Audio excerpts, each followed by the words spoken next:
2025 में जो चीज़ें हुई वो मैं आपके साथ शेयर करता हूं। नंबर एक तो ये है कि पाकिस्तान में मिलिट्री एस्टेब्लिशमेंट का जो जुल्म है, जो आसिम मुनीर साहब के ज़ेरे सरपरस्ती हुआ, वो 2025 में भी जारी रहा। दहशतगर्दी में इजाफा हुआ, 2025 में लगातार इजाफा हुआ। भारतीय तैयारे पाकिस्तान एयरफोर्स ने गिराए 2025 में, जबकि फील्ड मार्शल बन के उसका क्रेडिट आसिम मुनीर साहब ने ले लिया और अब वो ताहयात फील्ड मार्शल बन गए। आईनी तरमीम की गई 2025 में, एक और 27वीं आईनी तरमीम जो मिलिट्री एस्टेब्लिशमेंट ने करवाई ज़बरदस्ती, और इसके ज़रिए से फील्ड मार्शल आसिम मुनीर ने इस्तिस्ना भी ले लिया और ये ताहयात इस्तिस्ना है। और ना सिर्फ इस्तिस्ना लिया बल्कि उसके बाद उन्होंने एक और एक्सटेंशन लेकर अपनी मुद्दत मुलाजमत को 5 साल के लिए मजीद बढ़ा भी दिया। ये वो चीज़ें हैं जो आसिम मुनीर साहब से रिलेटेड है। फौज ने अमली तौर पर भरपूर सियासत की 2025 में। DGSPR आए, बार बार प्रेस कॉन्फ्रेंस करते रहे, सियासी प्रेस कॉन्फ्रेंस की, सियासी बयान दिए, बार बार उन्होंने ये किया। 2025 में ख्वाजा आसिफ और PMLN के बाकी लोग इस अमल की तारीफ भी करते रहे। वो ये कहते रहे बड़ी अच्छी बात है, ऐसा सिस्टम होना चाहिए जहां पे फौज इंतजामी मामलात में, हुकूमती मामलात में और सियासी मामलात में मुदाखलत करे। ये होता रहा 2025 में।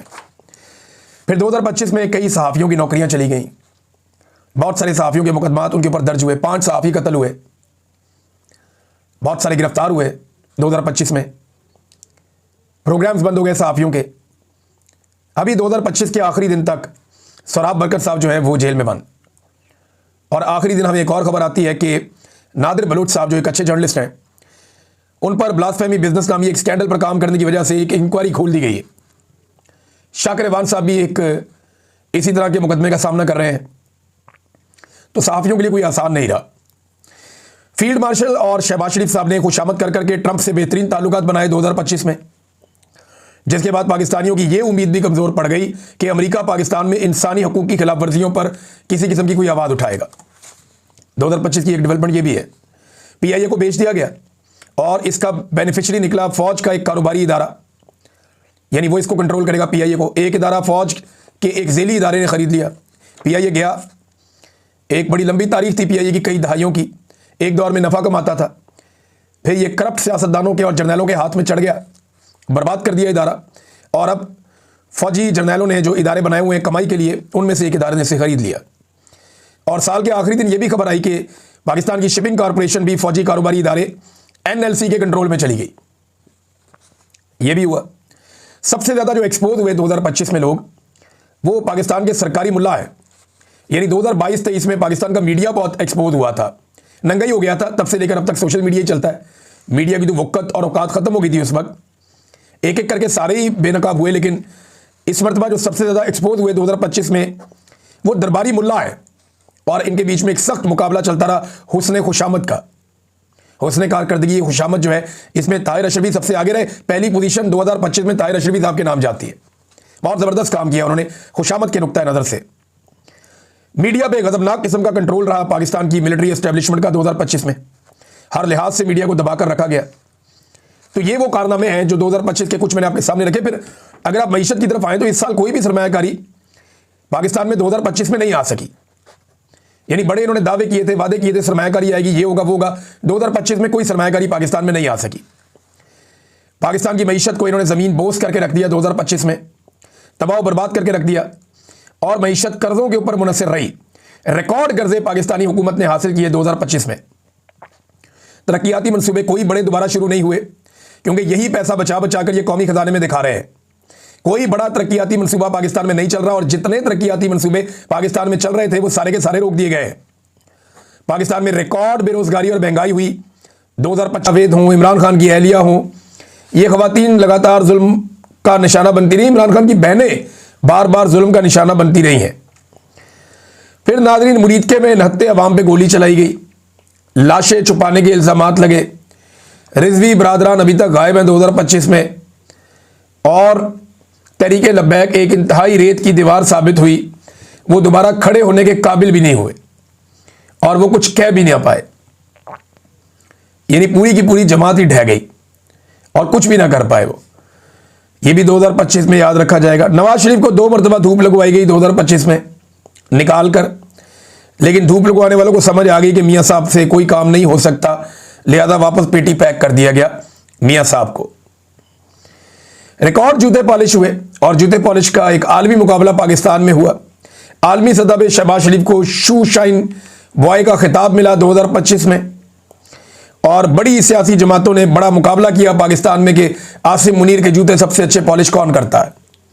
ये 2025 में शानदार कारकर्दगी हुस्ने जूते पॉलिश पीएमएलएन और पीपल्स पार्टी में सख्त मुकाबला था, जबकि जो कामरान टेसोरी साहब हैं गवर्नर सिंध, उन्होंने इसके अंदर बड़ी शानदार कारकर्दगी दिखाई। वो आउट ऑफ द बॉक्स आए और कमाल काम किया उन्होंने। फिर नाजरीन, एयरफोर्स का एक खसूसी तैयारा, ये सियासी खानदान की टैक्सी बना रहा, यानी जिसका दिल करता था तैयारा लिया निकल गए, जिसका दिल करता था एयरफोर्स का तैयारा लिए निकल गए, पता नहीं किराया भी देते या नहीं देते।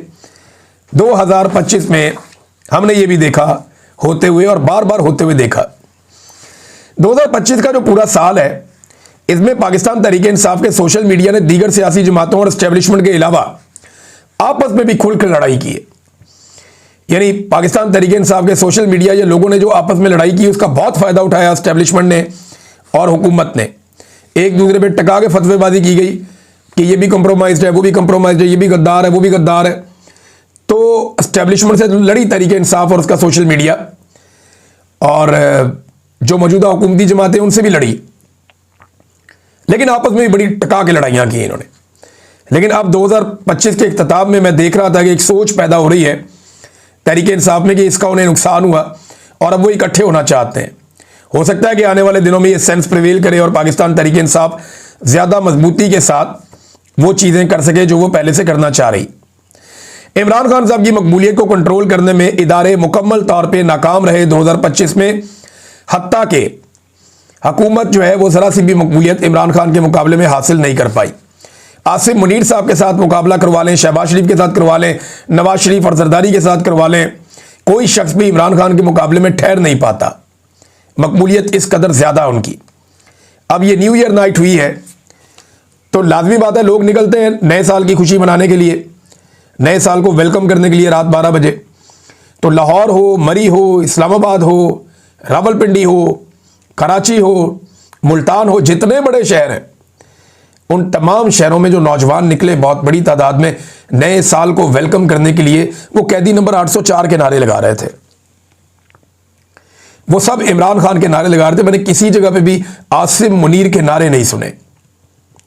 हालांकि इन सबसे बड़ा लीडर जो है वो आसिम मुनीर है ना। नवाज शरीफ तो बेचारा ना 3 में ना 13 में इस वक्त, जरदारी भी ना 3 में ना 13 में इस वक्त, वो सारे आसिम मुनीर साहब के हाथ के नीचे, उनकी छतरी के नीचे काम कर रहे हैं। इनका कद कितना भी बड़ा हो जाए, आसिम मुनीर साहब के हाथ के नीचे रहकर इन्हें काम करना है। और ये आसिम मुनीर साहब को अपना लीडर तस्लीम कर चुके हैं, उनकी तारीफें करके, उनकी मौजूदगी में और गैर मौजूदगी में। तो कोई भी जगह पे मैंने नहीं देखा कि आसिम मुनीर के नारे लग रहे हों, लेकिन हर तरफ मैंने देखा कि न्यू ईयर नाइट पे इमरान खान के नारे लगे हैं, कैदी नंबर 804 के नारे लगे हैं। 2025 में ही इमरान खान ने गंडापुर की जगह सुहेल अफरीदी को वजीर आला खैबर पख्तूनख्वा बना दिया, और इसी सुहेल अफरीदी को इस वक्त अपने पहले बड़े इम्तिहान का सामना है। यानी इमरान खान ने जो पहली बड़ी ड्यूटी लगाई है वो अब सुहेल अफरीदी उसका सामना कर रहे हैं, और वो है स्ट्रीट मूवमेंट। किस तरीके से सुहेल अफरीदी एक बड़ी स्ट्रीट मूवमेंट खड़ी कर सकते हैं। 2025 में नाजरीन क्लाउड बर्स्ट के वाकयात हुए, क्लाइमेट चेंज की वजह से बड़े पैमाने पर लोग जाँ बहक हुए, और दहशतगर्दी के वाकयात में बहुत इजाफा हुआ। मैंने को पहले बताया था, लेकिन ये क्लाउड बर्स्ट के वाकयात हुए हैं खैबर पख्तूनख्वा में, कश्मीर के इलाकों में, और उसका बड़ा असर आया। फिर पंजाब में शदीद सैलाब आया 2025 में, लेकिन सैलाब मुतासरीन को डबोया हुकूमत ने, यानी वडेरों की ज़मीनें बचाने के लिए गरीबों के शहर और उनकी बस्तियां डबो दी गई। हुकूमत ने सैलाब मुतासरीन पर बदतरीन सियासत की और उन्हें तनहा छोड़ दिया।